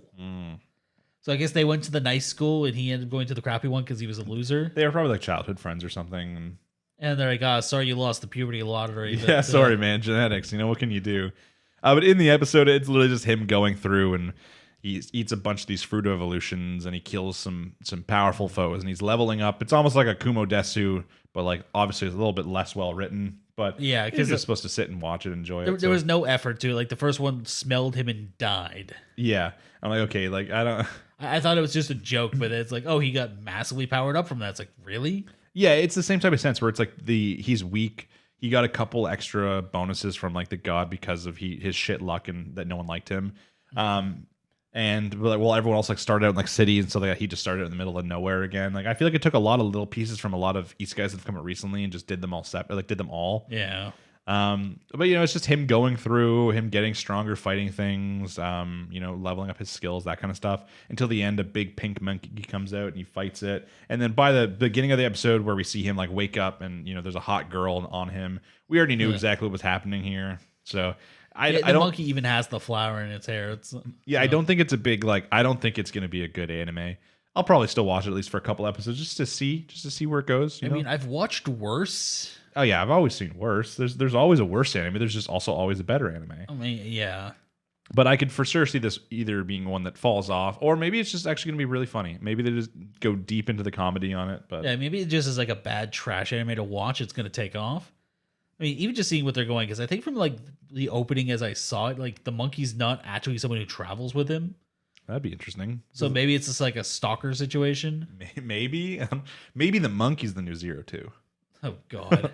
Oh God, we're gonna have another Monster Musume situation. Hey, banging show. I mean, it's a guilty pleasure, I'll admit, but like you don't want anyone calling those characters their wife. You don't want people knowing you watch it. What? Oh, the only other thing, one of the other big things that we're not talking about today too is that so Demon Slayer has technically restarted. Technically. So if you haven't already, obviously, unlike a lot of other situations in anime, there is an anime movie, which this is becoming more popular now by far. But there is an anime movie that came out for Demon Slayer, as I'm sure you've heard, because it was like one of the highest grossing movies in Japan. Yeah. That is directly a link between season 1 and season 2. Yeah. So it's non-optional. The thing is, though, I don't know if they just figured that this would be more interesting for maybe some of the people that don't want to sit down and watch the whole movie. But they decided to do, I think it's a 7-episode arc that has a couple little bit extra content too. Yeah. So I believe the first episode, it starts off with Rengoku, his like situation before the train.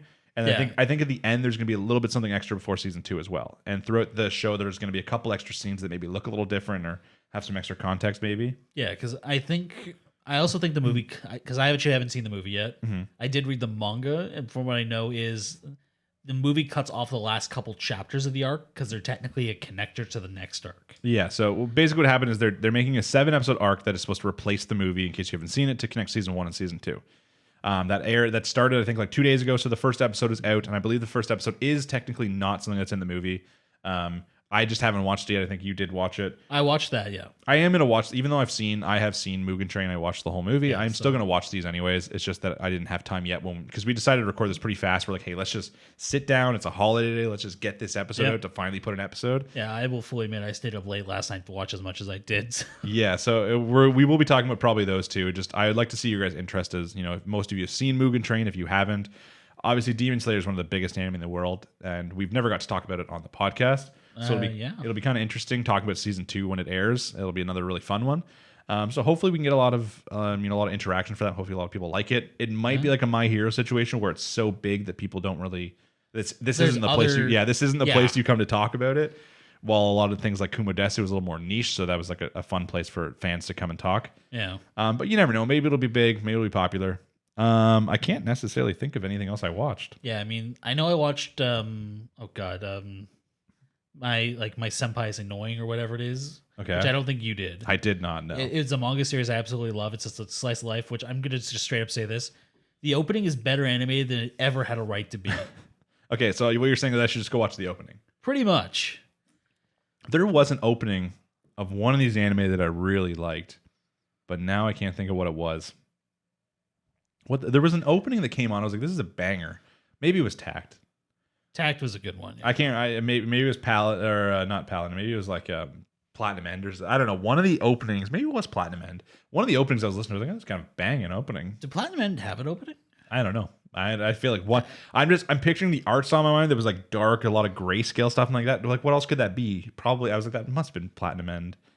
I don't know. Yeah. I'll keep an eye on it. I'll put it in my notes this week when I rewatch all the episodes to tell you what it was, because one of them I really liked the opening for. But yeah, going forward, I think that's pretty much all the anime we actually have to talk about today. Yeah. Big thing, like every other time we start off a season, leave us comments down below as to which shows you want us to watch. You don't have to just say one.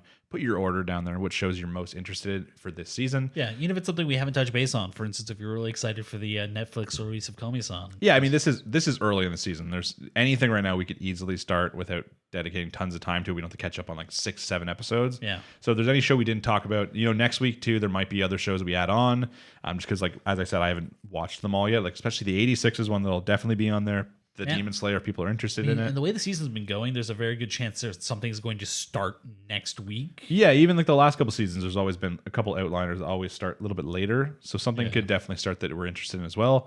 Or it could just, I like to keep up on stuff like the Reddit for like just the r/anime. And there's always those lists of like most popular characters this week, most popular relationships this week, most popular anime this week. And sometimes you see something on the top, you're like, I didn't even know that was a thing. Yeah, I think last season was like it was the case study of Vanitas, or whatever it was. I don't necessarily heard if I thought that anime was crazy good, but I know the whole anime is focused on having a lot of hot boys. So like they were always on the top like male anime lists every single week. True. But yeah, just like stuff like that, I like to keep up on to see if there's something that we're missing. But you guys also help with that a lot by letting us know what we're missing, because I know some seasons before we've always missed like one really good thing, Yeah, there's usually one like really good like cult hit that we just didn't touch base on. Yeah, and the people in the comments are always just asking for it. So if there's one of those we're missing, let us know down below, because it's so early. It'd be really easy for us to start something. And yeah, I think pretty much that's it for the episode. I'm trying to think of anything else that I want to say before we're done. Obviously, as we mentioned early on, sub. Very important. Yep. I was about to say I hate begging for it, but I don't really hate begging for it. As I said, make 20 YouTube accounts. Go on YouTube, sub. I just want to hit 1,000 subs. That way I can start actually using the community tab in the poll. And maybe we'll come up with some shorts. I think people hate those on YouTube, but maybe we'll do them. I don't know. I mean, people watch them. That's why they're still there. So it's one of those things where people, like, I've seen many channels be like, "Hey, what do you guys think of shorts? Do you want me to do more of them?" And it's like 90% poll says no, I hate them. And I think that people are like, "Why do we need shorts on YouTube? That's what like Instagram's for. That's what TikTok's for." Yeah. But they're trying to replace Instagram, right? In case it isn't obvious, both of us are not into social media. Yeah, that was one of the things I had down here in the opening topic. I was like, "Yeah, I'll save it for the ending." Neither of us love social media. The only downside of that is I know a lot of people get their anime news from Twitter, like when they hear about like new anime coming out, new manga series coming out, doing well. A lot of that kind of stuff is on Twitter, but I just don't understand. I'm just too old. I don't know.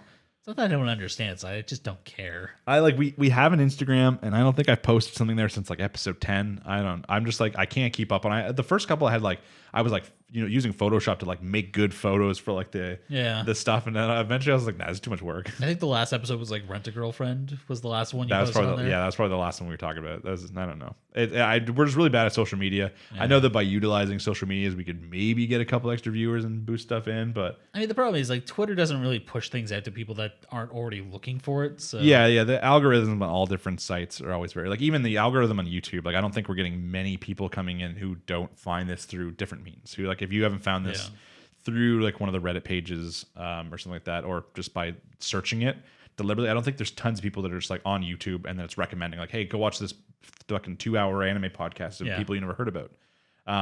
Which is why it's important that you guys just recommend people to watch it, or you just get your friends to sub anyways and just say, hey, maybe you don't like anime that much. Maybe you only watch Demon Slayer. Maybe you're one of the basic people. Hey, just watch our Demon Slayer segments over the next 3 months for like 20 minutes. That's all that matters. Yeah, anything counts, right? So yeah, any little thing helps. That's our goal, to hit the 1,000 so we can start doing stuff like the polls and all that kind of stuff. I think other than that, guys, we're pretty much done for this week. I think so. So we will see you next week for episode number 48. As always, I've been Cam. I've been Jimmy. Take it easy, guys. Thanks for listening. Thanks for watching. Peace. Peace.